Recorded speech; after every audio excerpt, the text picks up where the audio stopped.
बातचीत हुई। मऊगंज विधायक प्रदीप पटेल नई गढ़ी रेस्ट हाउस में कैद। मनगांव विधायक ने पहुंचकर की मुलाकात। विधायक अतिक्रमण हटाने की बात में अड़े।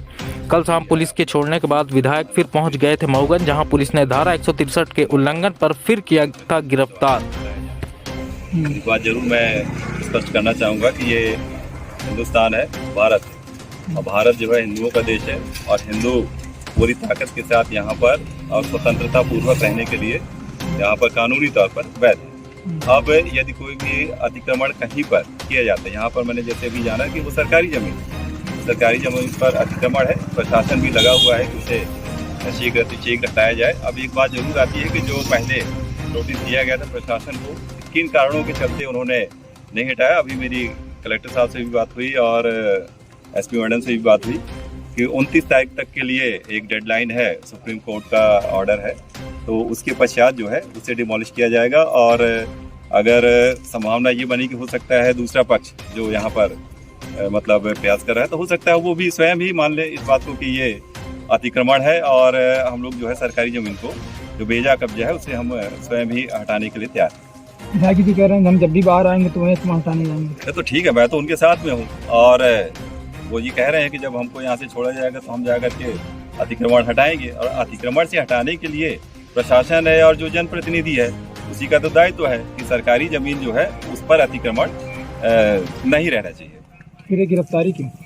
गिरफ्तारी अब प्रशासनिक तौर पर प्रशासन ने करके रखा हुआ है और अगर वहाँ पर बेजा जमीन पर किसी भी प्रकार का अवैध निर्माण है तो उसे हटाया जाना चाहिए। यही बात तो विधायक जी कह रहे हैं और यही मैं भी बोल रहा हूँ।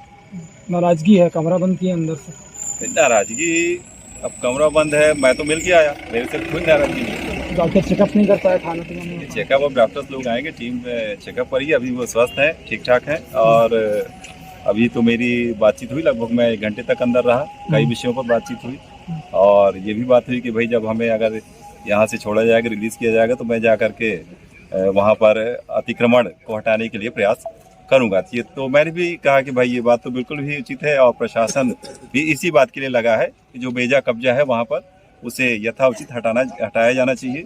जो सुप्रीम कोर्ट की गाइडलाइन है उसको मानते हुए प्रशासन भी बाध्य है, तो प्रशासन भी इस बात को एक तीसरा रास्ता निकालने के प्रयास में है। हो सकता है कि शीघ्र ही इस प्रकरण का जो है खात्मा हो।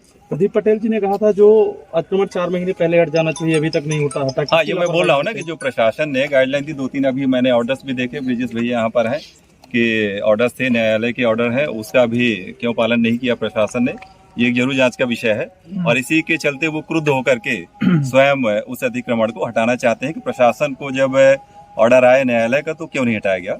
जिस दिन विधायक जी झारखंड चुनाव प्रचार से सीधे अनशन स्थल पहुंचे थे, उसके आधे से 1 घंटे बाद मऊगंज कलेक्टर और प्रशासनिक अधिकारी पहुंचे थे, क्या करिए? उसके बाद वहाँ चुनाव है झारखंड में, बिहार में, मानी जी की वहाँ पे ड्यूटी लगी हुई थी। उसके पश्चात आए जब उन्होंने देखा कि यहाँ पर अतिक्रमण अभी तक नहीं हटाया, उससे पहले वो आदेशित करके गए थे। तो अब जब प्रशासन नहीं मान रहा है और ये गाहे बेगाहे अगर वो साथ में ही है अतिक्रमणकारियों के साथ में, तो हम जनप्रतिनिधियों की तो यही जिम्मेदारी है कि जनता के साथ में रहे। हर जगह चल रहा था ग्रुप में कि विधायक जी सीधे झारखंड चुनाव प्रचार से महादेवन आएंगे। हाँ। अगर उसके पहले प्रशासन अलर्ट होता तो हो सकता है जो ये 2 पक्षों में वातावरण निर्मित हुआ ना होता। तो यही मैं कह रहा हूँ, जिस प्रकार से अब प्रशासन अलर्ट है, अगर पहले प्रशासन अलर्ट होता और जो भी उनको आदेश प्राप्त हुआ था माननीय न्यायालय का और वो अगर अतिक्रमण हटाने में पहले ही सफल हो जाता तो मानी जी को ऐसा कदम उठाने की आवश्यकता नहीं पड़ती। और मैंने शुरू में ही कहा कि हिंदुस्तान में वही रहेगा जो जय श्री राम बोलेगा।